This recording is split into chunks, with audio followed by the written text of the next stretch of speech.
再来看，面对大罢免潮，民进党昨宣布要组律师团来提供法律的协助。今仔民进党的立委李坤城甲中东中央的律师，就去新北地检署提告，讲有接到民众的定情哦，有民众无联署罢免李坤城，却收到查询单。内政部是表示讲，联署资料的正确性是地方选委会爱去找行政机关来调查，资料敢是假，这是由选委会来处理。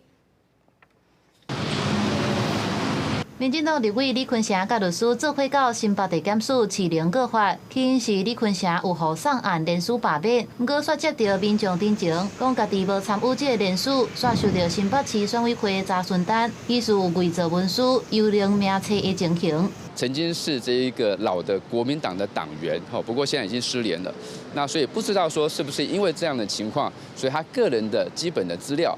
这个在国民党党部那边有所以被拿来利用成为这一次的这一个罢免的一个名册。这也是民进党宣誓组成挺公平、和民主的律师团了后，第一案用法律后援的告发。民进党秘书长林佑昌18也要邀集互提罢免的17名立委讨论因用的策略。面对民进党团总召郭建明来靠大罢免，那也要以罢制罢，并加点名郭建明甲兼党主席的赖总统是咧搭嘴鼓。赖总统一定会充分的掌握，所以现在演这么一出啊，看起来也不过是在创双。 而已。那么赖总统就一直躲在这个柯总召的后面，是不是赖总统很害怕这个大罢免失败，不敢负这个责任？针对最近一直传出罢免联署疑似有幽灵名册问题，内政部强调讲，联署资料敢有伪造的情形，交由地方选委会来处理。提案人及联署人的资料是不是有遭他人代替签名、盖章或其他的伪造，